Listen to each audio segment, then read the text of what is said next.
एक बेटी, एक अच्छी पत्नी, एक औरत हूँ। औरत जननाट्य मंच का 5वां नाटक था और इसके बनने के पीछे जो वजह थी, वृंदा करात जो महिला आंदोलन की नेत्री हैं, उस टाइम पे वो वर्किंग विमेन के साथ काम कर रही थी। तो उन लोगों को north zone working women's conference organise करने जा रहे थे वो। उन्होंने कहा कि तुम लोगों ने ये जो स्ट्रीट प्ले शुरू किया है, ये बड़ा अच्छा आइडिया है। उसके पहले हमारे बहुत सारे शोज उन्होंने करवाए थे जहाँ जहाँ महिला समिति का काम था। महिला समिति हालांकि फॉर्मली तब तक बना नहीं था, मगर फिर भी जो भी काम था उनका, ट्रेड यूनियन का, तो उन्होंने कहा कि महिलाओं के ऊपर कुछ करो। देखो इतनी बड़ी चीज़ होने जा रही है नॉर्थ जोन विमेंस कॉन्फ्रेंस, तो क्या होने चाहिए। तो उनसे कुछ बातचीत हुई थी और उन्होंने एक से ज़्यादा जगह उस बातचीत का जिक्र भी किया है कि क्या मुद्दे हैं और कैसे करना है। हमने कुछ डॉक्यूमेंट्स भी पढ़ा था। जहाँ तक मुझे याद है हमने कुछ हद तक डिस्कशन आपस में ग्रुप में भी किया था। बहुत छोटा सा हमारा ग्रुप था उस टाइम पे, लेकिन जो एक्चुअली लिखा गया था नाटक, वो राकेश और सफदर ने मिलके एक रात में, यूं समझिए कि उसको उन्होंने एक्चुअली लिख लिया था। उसमें आइडिया जो डिस्कस हुआ था, और वो उनका ही आइडिया था दोनों का, कि औरत के अलग अलग पहलू का एक एक सीन होगा, अलग उम्र का, अलग सिचुएशन का, अलग बैकग्राउंड का, इसको मिला के। इसके अलावा एक कविता थी जो मर्जिया उस्कुई ने लिखा था। मर्जिया उस्कुई एक ईरानियन रेवोल्यूशनरी टीचर थी जिनको शाह ऑफ ईरान ने उनका कत्ल करवाया था। तो उनकी एक कविता थी I am a woman, English में हमने पढ़ा था। उसके कुछ महीनों पहले, शायद हाँ कुछ महीनों पहले, कहीं पे हमें एक्चुअली ये जो पटरी से हमने किताबें खरीदी थी, जो सेकेंड हैंड बुक्स होते हैं, उसमें से हमें एक वो मिला था। तो एक बहुत इंटरेस्टिंग वो कविता थी। तो सफदर ने सोचा कि इसको ना मुझे ट्रांसलेट करना चाहिए, तो उसने वैसे भी वो ट्रांसलेट किया था। और जब हम इस नाटक पे काम करने लगे थे तो ये एकदम परफेक्ट बिगिनिंग हो गया नाटक के लिए, एकदम सही शुरुआत हो गई। तो उस वो जो कविता है, लंबी कविता, वो मर्जिया उस्कुई की ही है, लेकिन उसका आप यूँ सोचिए कि ईरानी से व फारसी से वो आया इंग्लिश में, जिसने भी किया था, और इंग्लिश से फिर समझ के सफदर ने लिखा। तो उसमें ऑब्वियसली सफदर के भी अपने आइडियाज़ आ गए थे कुछ हद तक, और बाद में उसमें हमने एक और चीज़, मतलब करते करते मैंने भी जोड़ा था, जिसमें पहले 2-3 लाइन है कि मैं एक माँ, एक बहन, एक अच्छी पत्नी, एक बेटी, एक औरत हूँ। तो मैं उस बेटी के बाद मैंने अच्छी पत्नी से सिर्फ पत्नी कर दिया था। मैं एक माँ, एक बहन, एक पत्नी, एक बेटी, एक दोस्त, एक औरत हूँ, क्योंकि वो भी एक इम्पोर्टेंट रूप है औरत का, दोस्ताना रूप जो है। तो ये इस तरह के छोटे मोटे चेंजेस हुए थे, पर ये चेंज मैंने बहुत बाद में किया था। एनीवे, तो ये नाटक उस टाइम पे ओवरनाइट तकरीबन लिखा गया था। और नाटक का स्ट्रक्चर एक तरह से अंग्रेजी में उसको कहते हैं ना, एक क्लासिक आइकॉनिक स्ट्रक्चर, वैसा सा बन गया था कि वो एक तरह से एक सेट पैटर्न दे दिया था कि सीन्स हैं, सीन्स इंटरस्पर्स्ड हैं गाने से या वेरी शॉर्ट ब्रेख्तियन नरेशन से, जो बहुत ही ब्रीफ है, जो कमेंट है मोर देन अ नरेशन। से रहम की उम्मीद रखना छोड़ दे, अपनी इन सदियों पुरानी बेड़ियों को तोड़ दे। आ चुका है वक्त अब इस पार या उस पार का, राज जाहिर हो चुका है असली जिम्मेदार का, असली जिम्मेदार का, असली जिम्मेदार का, असली जिम्मेदार का, असली जिम्मेदार का। और वो आगे चलता है नाटक इस तरह से है। तो एक तरह से देखिए तो औरत जो है वो बहुत ही क्लियरली, उसके अंदर ब्रेख्त का जो स्टाइल है वो बहुत एविडेंट है उसके लेखन में। और उसका शायद कारण ये भी है कि ख़ास तौर पे सफदर, पर इवन राकेश, ब्रेख्ट को बहुत पढ़ा था और उससे हम बड़े प्रभावित थे कि किस तरह से एक्टिंग करनी है। तो वो जो है, इवन जब हम एक्टिंग उसको जब कर रहे थे फ्लोर पे, तब भी जो है ब्रेख्टियन स्टाइल ऑफ एक्टिंग, और जैसे हेलेनी वाइगल उनकी बीवी जो मतलब महान एक्ट्रेस थी, उन्होंने जो लिखा था उसका कहीं ना कहीं एक असर, अब हम लोग जैसे भी हैं, मैं ये नहीं कह रही हूँ हम महान एक्टर हैं, लेकिन जो भी असर है वो आया था। उस नाटक को लिखने में एक और फैक्टर था, मतलब उसके स्ट्रक्चर में एक और फैक्टर था कि उस टाइम पे जननाट्य मंच में एक ही औरत ग्रुप की में एक्टिंग कर रही थी, तो इसीलिए उसका स्ट्रक्चर भी ऐसा है कि एक औरत है और औरत एक्टर है और बाकी मर्द एक्टर है। इस तरह से उसको किया गया। जब आप एक औरत के साथ करें तो एक और बात आती है कि आप एक्टर को एज एन एक्टर देखने लगते हैं और वो जो पात्र कर रही है वो बदलता है। तो कहीं वो एक 10-12 साल की बच्ची है, नहीं बाबा मैं स्कूल जाऊंगी, अरे चुप रहा,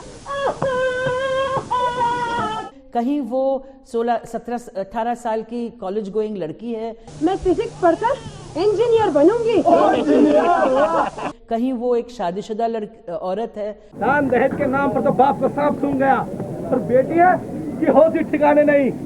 चलो, कहीं वो शादी के बाद एक औरत है, कामकाजी बुजुर्ग औरत है। मेरे पास न लड़ने की ताकत है न फुर्सत, मैं सेठ जी से माफी मांग लूंगी। या unemployed, educated, may be mid-20s की औरत। मैं समझी नहीं सर, इम्पोर्ट एक्सपोर्ट का धंधा होता है यहाँ। हर रोज काले को सफेद और सफेद को काला करना पड़ता है। आपकी शिक्षा किसी काम की नहीं, आप क्या सकती है। तो अलग अलग सिचुएशन में वो इनफैक्ट सिंगल एक्टर से जब करते हैं तो उसका एक अलग इम्पैक्ट होता है मेरे विचार से।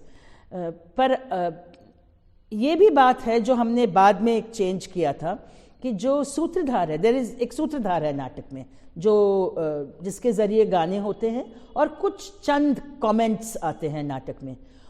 वो जब हमने एक महिला पात्र से किया, वुमेन एक्टर से करवाया, जयती ने किया था बाद में, बहुत बाद में, तो उसका भी एक अलग इम्पैक्ट आता है, क्योंकि कमेंट जब एक मर्द देता है कि एक सीन है जहाँ पे लड़की को गुंडे छेड़ रहे हैं, टोटली स्टाइलाइज्ड सीन है एकदम, और पुलिस जो है हंस रही है, लेकिन वहां पे जब एक औरत खड़े होकर कहती है देखा आपने ये हो रहा है, ये हो रहा है, और एक मर्द एक्टर कहता है, दोनों में फर्क है। ये हमने जरूर नोट किया था, मगर ये बाद की बात है। मैं वापस जाऊं अगर नाटक जब बन रहा था उस टाइम पे, तो ये एक मतलब हमारे कंसिडरेशन थे कि एक ही एक्टर थी। उस नाटक को करने में एक जो चीज़ थी कि अगर हम देखें कि हेलेनी वाइगल इसको कैसे करती, जब वो बात करते हैं ब्रेख्ट कैसे जस्टिस की, जस्टिस एक चीज़ है कि आप बहुत सिंपली अगर मैं कहूँ कि आप अपने शरीर को कैसे अंग्रेजी में कह सकती हूँ कि how you hold your body. वो पोस्चर सिर्फ नहीं है कि झुक रहे हैं या यूं कर रहे हैं, या जेस्चर भी नहीं है, लेकिन आप अपना शरीर कैसे होल्ड कर रहे हैं। एक ज़्यादा उम्र वाली मेहनत करने वाली औरत या एक छोटी बच्ची, वो कैसे अपना बॉडी होल्ड करते हैं। आप बहुत आम बात है कि छोटे बच्चे जो चलने लगते हैं उनके शरीर का डील डॉल जो है वो टोटली अलग होता है, वो ऐसे ऐसे ऐसे चलते हैं, लगता है अभी गिरेंगे लेकिन नहीं गिरते, बैलेंस परफेक्ट होता है। वो अपने उनका जस्टिस जो है वो जाहिर है एक 25 साल के एथलीट से भी अलग होगा, बेहतर और बदतर की बात नहीं है। तो ये समझना कि क्या करना चाहिए बॉडी के साथ इन रोल्स को करने में, ये एक तरह से करते करते सीखा। इसकी जो इस नाटक का जो ओपनिंग है वो भी बहुत इंटरेस्टिंग है कि होता क्या है कि एक औरत बीच में छुपी हुई है जो शायद लोगों को दिखता है, वो एकदम बीच में, और उसके यूं मैं एक माँ, एक बहन, एक बेटी, एक अच्छी पत्नी, एक औरत हूँ। वो जो लाइन है उसका एक अलग इम्पैक्ट है कि फिजिकली एक निकलना, आपके आंखों के सामने मूर्त रूप से निकलना और वो बोलना, तो वो बहुत बहुत शार्प एक अटेंशन पकड़ता है लोगों का और एकदम स्ट्राइकिंग लगता है वो। और लोग एकदम शांत हो जाते हैं सुनने के लिए। तो नाटक जो हमने किया था, पहला शो इसका रूपनगर के एक धर्मशाला में north zone working women's conference में किया था। वो तो इंडोर्स था, हॉल था, मतलब बड़ा सा कमरा था एक। लेकिन बाकी शोज़ तो बाहर ही हुए हैं ज़्यादातर शोज़। कुछ शोज़ स्टेज पे भी हुए हैं, मसलन जब ट्रेड यूनियंस का कोई कॉन्फ्रेंस होता है या कोई मीटिंग होती है किसी किस्म की जहाँ पे नाटक होता है, तो स्टेज पे भी हुआ है।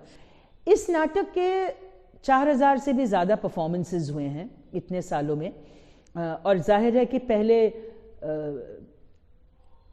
15 सालों में सबसे ज़्यादा शोज़ हुए हैं। पहले 10 सालों में सबसे ज़्यादा, और उसके बाद थोड़ा सा डिक्लाइन हुआ है।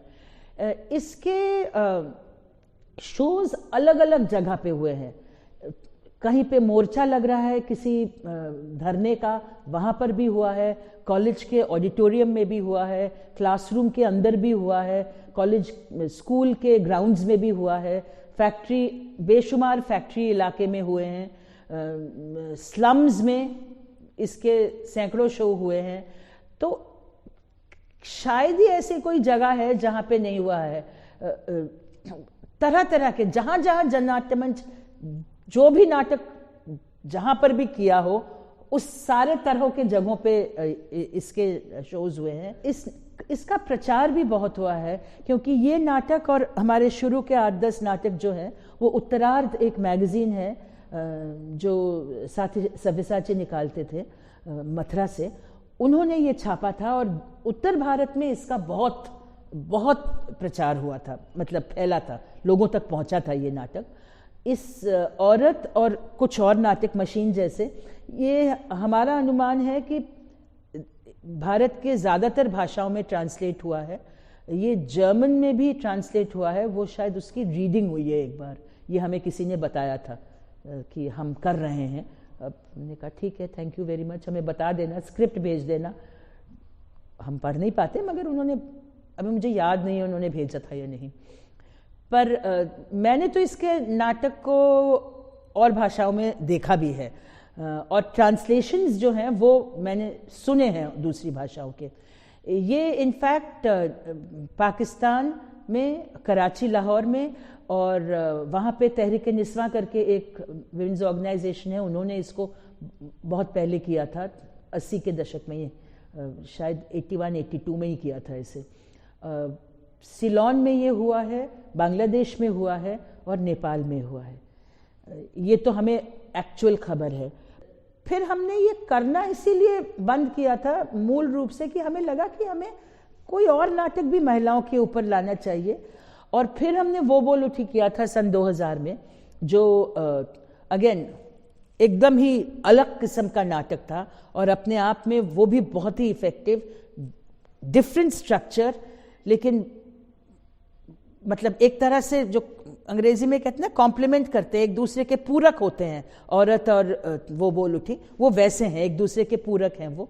तो वो भी हमने किया था, वो भी बहुत कामयाब नाटक है हमारा।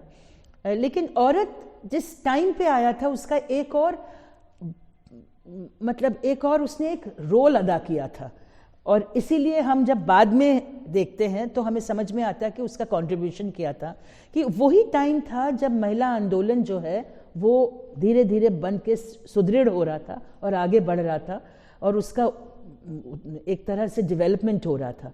तो औरत जैसा नाटक, और उसी समय पे और भी ग्रुप्स ने किया था, जैसे डाउरी के ऊपर उन्होंने ओम स्वाहा किया था। ऐसे नाटक जो हैं वो महिला आंदोलन से एकदम एक तरह से लिंक्ड थे।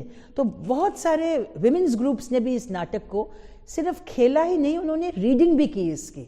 बहुत बाद में जाके 87 में शायद सफदर ने वो खिलती कलियां एक सीरियल लिखा था जो प्रौढ़ शिक्षा पे था, एडल्ट एजुकेशन पे। वो एक बहुत ही फीकी सी किताब है, बोरिंग सी किताब, खिलती कलियां के नाम से। उस पर एक ये शायद 15 या 16 पार्ट फिल्म बनी थी, जिसकी स्क्रिप्ट सफदर ने लिखा था। और उसके अंदर वो जो अनुभव था, औरत नाटक नहीं था उसके अंदर, बिल्कुल नहीं था, लेकिन वो जो अनुभव था औरत नाटक लिखने का, करने का, विमेंस मूवमेंट के साथ जुड़ने का, उसका डेफिनेटली झलक खिलती कलियां में है। तो मुझे ये मैं कहना चाहती हूँ कि कभी कभी असर कितना दूर तक जाता है चीजों का। हर जोर जुल्म की टक्कर में संघर्ष हमारा नारा है, हर जोर जुल्म की टक्कर में संघर्ष हमारा नारा है। ये वक्त की आवाज है, मिलके चलो, ये जिंदगी का राज है, मिलके चलो। ये वक्त की आवाज है, मिलके चलो,